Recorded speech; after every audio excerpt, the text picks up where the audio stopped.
सरस्वती का ध्यान लगा कि सुमर श्री गणराज। सरस्वती का ध्यान लगा कि सुमर श्री गणराज। कुष्मांडा माता की तुमको कथा सुनाए आज, ध्यान से सुनिए भक्तों, गौर से सुनिए भक्तों। ध्यान से सुनिए भक्तों, गौर से सुनिए भक्तों। सरस्वती का ध्यान लगा कि सुमर श्री गणराज। सरस्वती का ध्यान लगा कि सुमर श्री गणराज। कुष्मांडा माता की तुमको कथा सुनाए आज, ध्यान से सुनिए भक्तों, गौर से सुनिए भक्तों। ध्यान से सुनिए भक्तों, गौर से सुनिए भक्तों।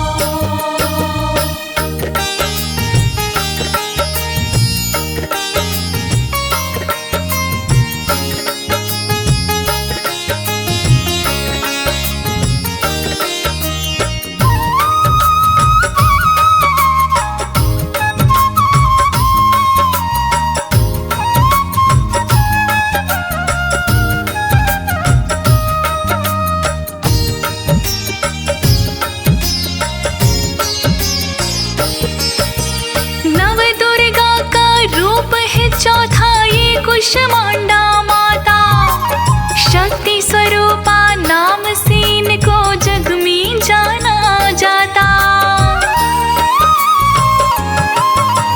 नव दुर्गा का रूप है चौथा ये कुष्मांडा माता, शक्ति स्वरूपा नाम से इनको जग में जाना जाता। इनके द्वारा हुआ है सारी सृष्टि का आगाज। इनके द्वारा हुआ है सारी सृष्टि का आगाज। कुष्मांडा माता की तुमको कथा सुनाए आज, ध्यान से सुनिए भक्तों, गौर से सुनिए भक्तों। ध्यान से सुनिए भक्तों, गौर से सुनिए भक्तों।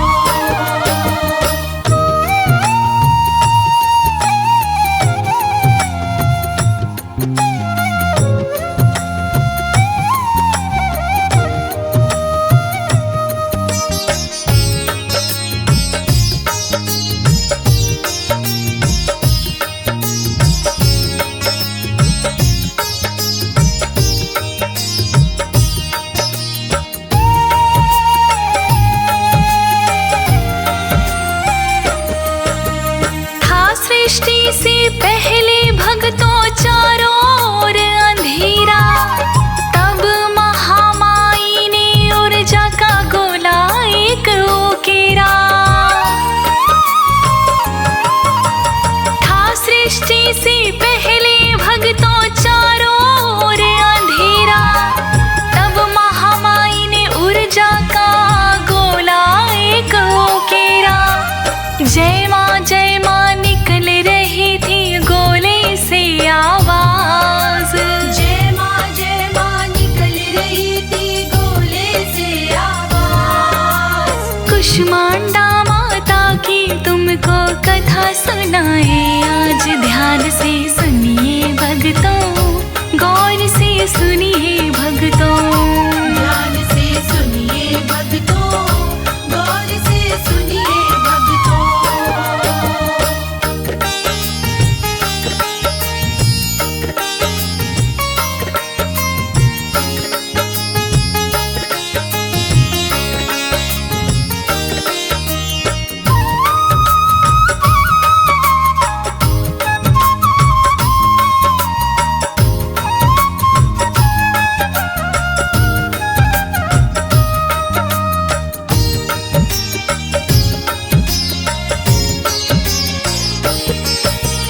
उस गोली से हुई रोशनी चौहों दिशा में भारी, पलक झपकते उस गोली से निकली सुंदर नारी।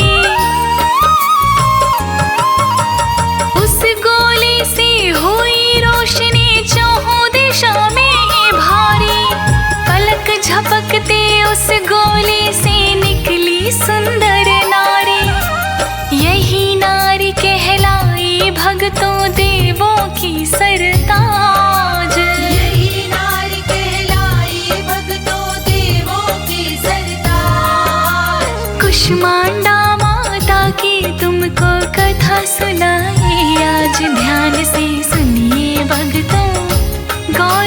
सुनिए भक्तों। ध्यान से सुनिए भक्तों, गौर से सुनिए भक्तों।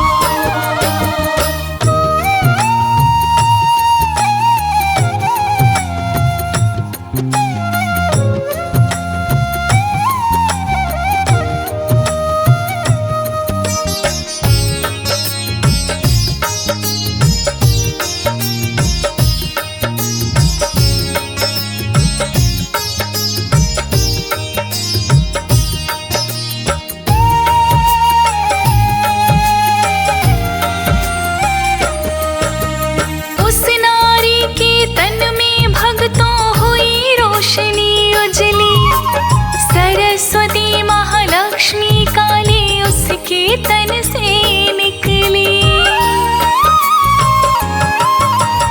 उस नारी के तन में भक्तों हुई रोशनी उजली, सरस्वती महालक्ष्मी काली उसके तन से निकली। धीरे धीरे लगी वो करने सृष्टि का आगाज, धीरे धीरे लगी वो करने सृष्टि का आगाज। कुष्मांडा माता की तुमको कथा सुनाए आज, ध्यान से सुनिए भक्तों, गौर से सुनिए भक्तों। ध्यान से सुनिए भक्तों, गौर से सुनिए भक्तों।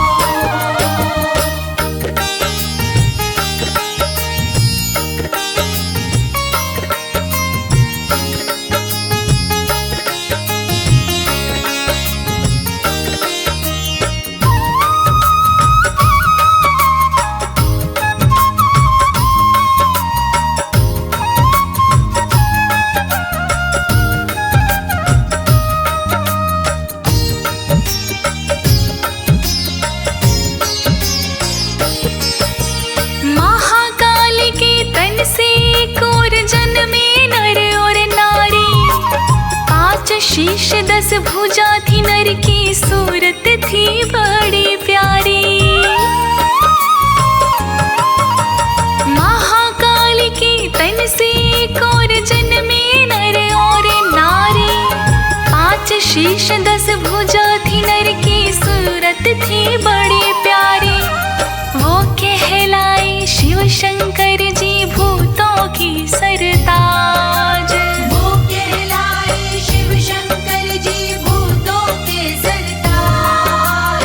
कुष्मांडा माता की तुमको कथा सुनाए आज, ध्यान से सुनिए भक्तों, गौर से सुनिए भक्तों। ध्यान से सुनिए भक्तों, गौर से सुनिए भक्तों।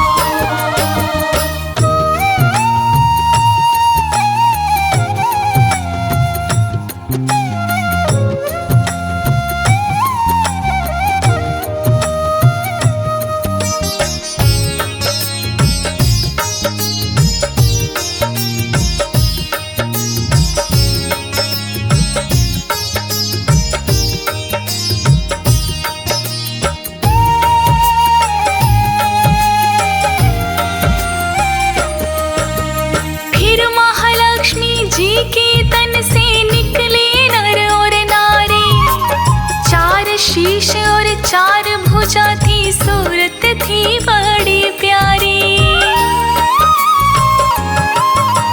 फिर महालक्ष्मी जी के तन से निकले नर और नारी, 4 शीश और 4 भुजा थी, सूरत थी बड़ी प्यारी। नाम दिया उनको ब्रह्मा जी, सौंपा सृष्टि का काज। नाम दिया उनको ब्रह्मा जी, सौंपा सृष्टि का काज। कुष्मांडा माता की तुमको कथा सुनाए आज, ध्यान से सुनिए भक्तों, गौर से सुनिए भक्तों। ध्यान से सुनिए भक्तों, गौर से सुनिए भक्तों।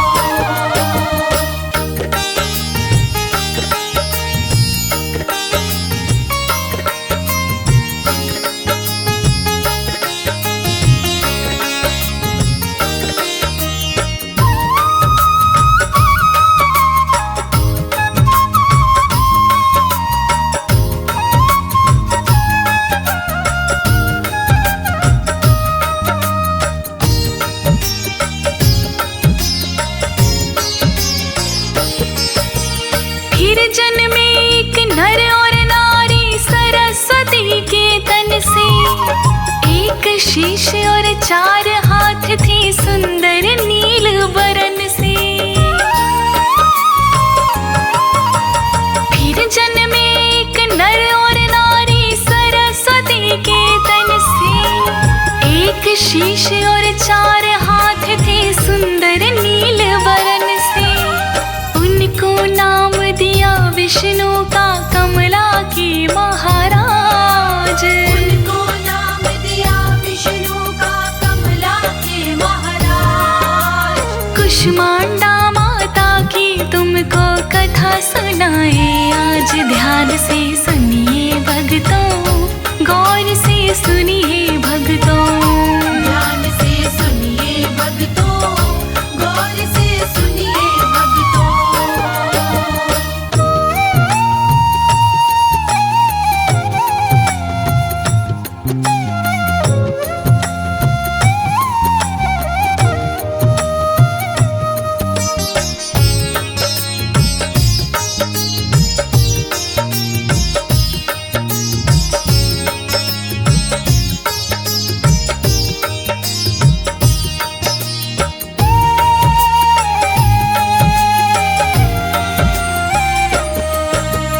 जो जन्मी थी 3 नारियां उनकी सुनो कहानी। एक सती शिव की कहलाई, एक बनी ब्रह्माणी। जो जन्मी थी 3 नारियां उनकी सुनो कहानी। एक सती शिव की कहलाई, एक बनी ब्रह्माणी। तीजी लक्ष्मी जी ने पाया क्षीर भवन का राज। तीजी लक्ष्मी जी ने पाया क्षीर भवन का राज। कुष्मांडा माता की तुमको कथा सुनाए आज। ध्यान से सुनिए भक्तों, गौर से सुनिए भक्तों। ध्यान से सुनिए भक्तों, गौर से सुनिए भक्तों।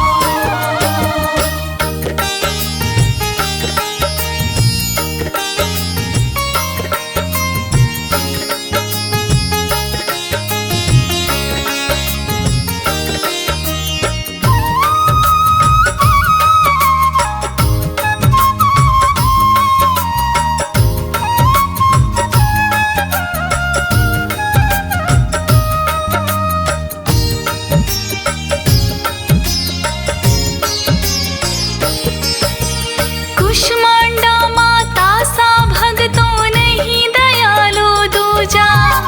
ब्रह्मा विष्णु शिव शंकर भी करते इनकी पूजा। कुष्मांडा माता सी भक्तों नहीं दयालु दूजा। ब्रह्मा विष्णु शिव शंकर भी करते इनके पूजा।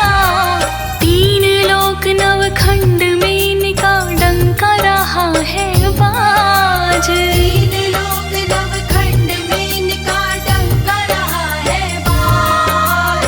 कुष्मांडा माता की तुमको कथा सुनाए आज। ध्यान से सुनिए भक्तों, गौर से सुनिए भक्तों।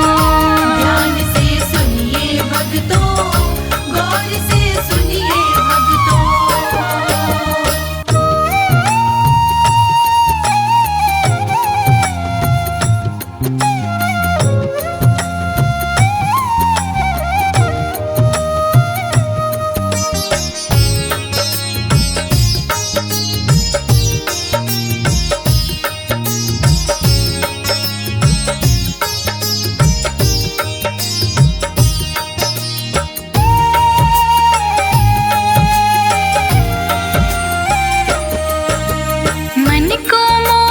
करने वाली सुंदर इनकी झांकी।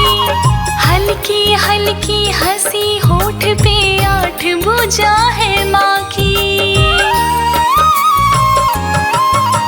मन को मोहित करने वाली सुंदर इनकी झांकी। हल्की हल्की हंसी होठ पे 8 आठ भुजा है माँ की, सूरज की किरणों की जैसा सिर पे सोहे ताज। सूरज की किरणों के जैसा सिर पे सोहे ताज। कुष्मांडा माता की तुमको कथा सुनाए आज, ध्यान से सुनिए भक्तों, गौर से सुनिए भक्तों। ध्यान से सुनिए भक्तों, गौर से सुनिए भक्तों।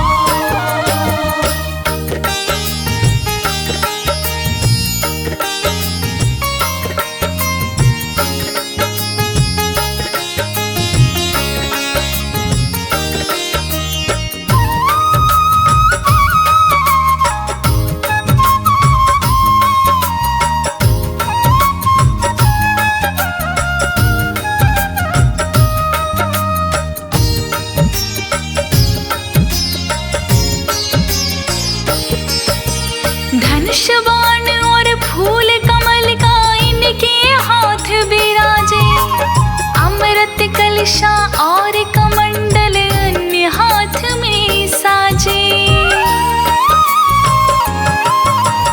धनुष बाण और फूल कमल का इनके हाथ बिराजे, अमृत कलशा और कमंडल अन्य हाथ में साजे। चक्र सुदर्शन और गदा रही अन्य हाथ में साज। चक्र सुदर्शन और गदा रही अन्य हाथ में साज। कुष्मांडा माता की तुमको कथा सुनाए आज, ध्यान से सुनिए भक्तों, गौर से सुनिए भक्तों। ध्यान से सुनिए भक्तों, गौर से सुनिए भक्तों।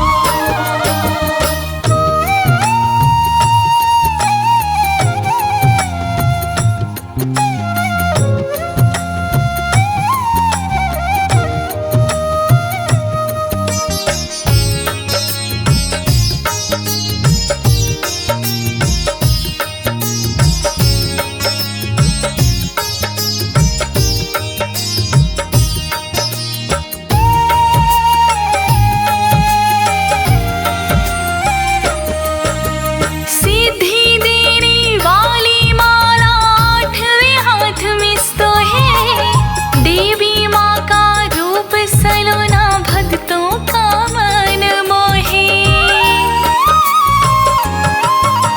सिद्धि देने वाली माला आठवें हाथ में सोहे, देवी माँ का रूप सलोना भक्तों का मन मोहे। कहीं अनाड़ी शेर के ऊपर दिव्य लगे अंदाज, कहीं अनाड़ी शेर के ऊपर दिव्य लगे अंदाज। कुष्मांडा माता की हमने कथा सुनाई आज, ध्यान से सुनिए भक्तों, गौर से सुनिए भक्तों।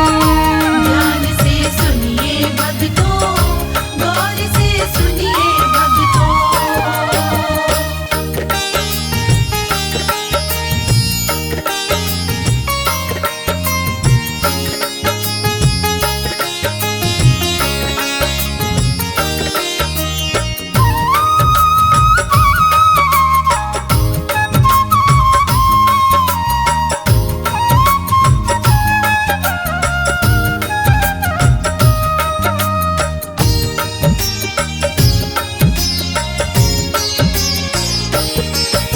मनवांछित फल देने वाली है कुष्मांडा माई, जैसी कथा सुनी मैंने भक्तों वैसी तुम्हीं सुनाई।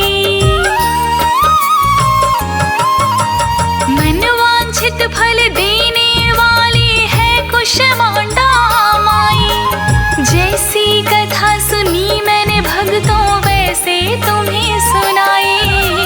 जो भी त्रुटि हुई है उनको करना नजर अंदाज, जो भी त्रुटि हुई है उनको करना नजर अंदाज। कुष्मांडा माता की तुम्हें कथा सुनाई आज, ध्यान से सुनिए भक्तों, गौर से सुनिए भगतों।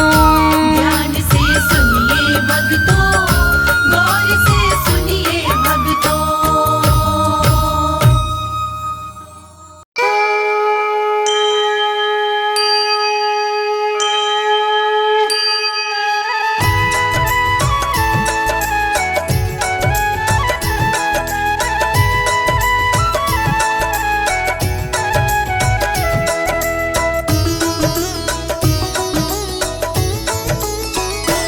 माँ आरती तेरी गाते, मैया आरती तेरी गाते। कुष्मांडा महामाया, कुष्मांडा महामाया, हम तुमको ध्याते। माँ आरती तेरी गाते। माँ आरती तेरी गाते, मैया आरती तेरी गाते।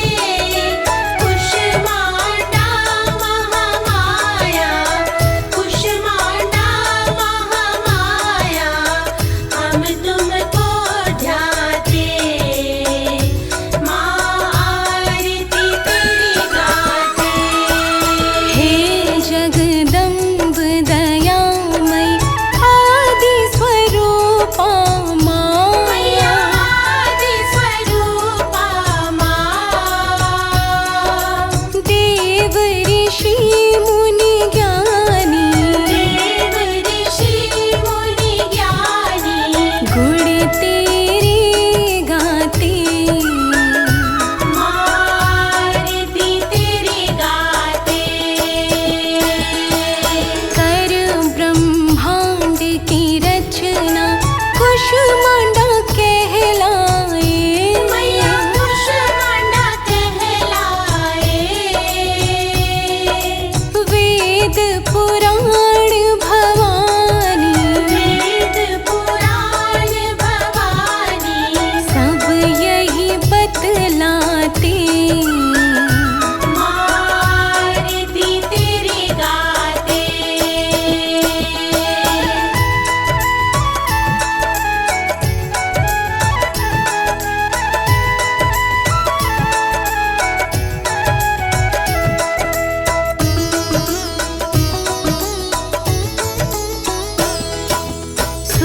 सूर्यालोक निवासिनी, तुमको कोटि प्रणाम। मैया तुमको कोटि प्रणाम।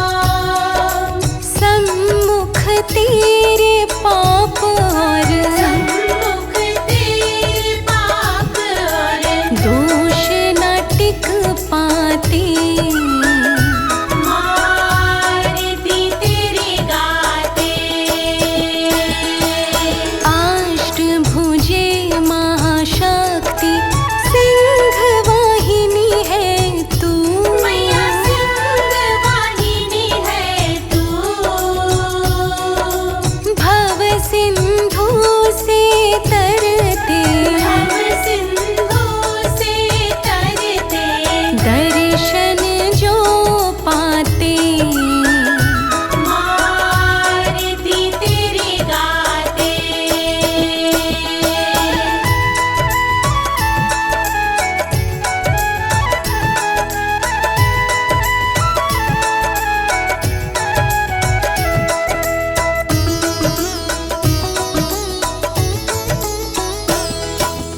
अष्ट सिद्धि नौ निधिया हाथ तेरे माता।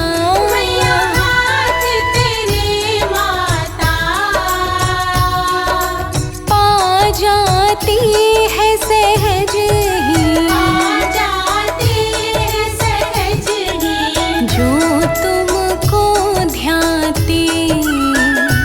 माँ आरती तेरी गाते।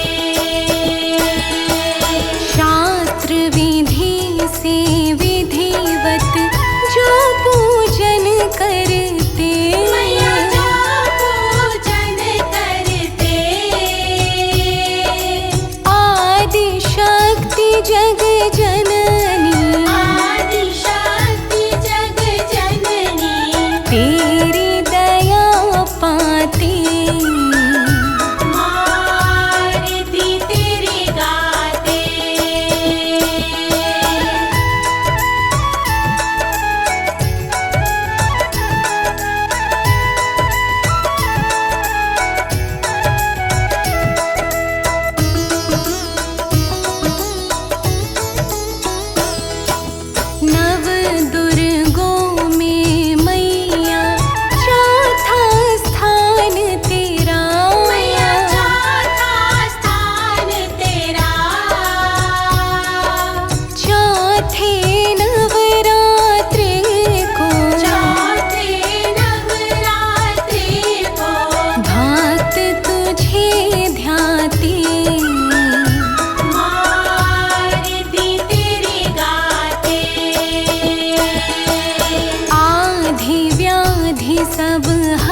जी की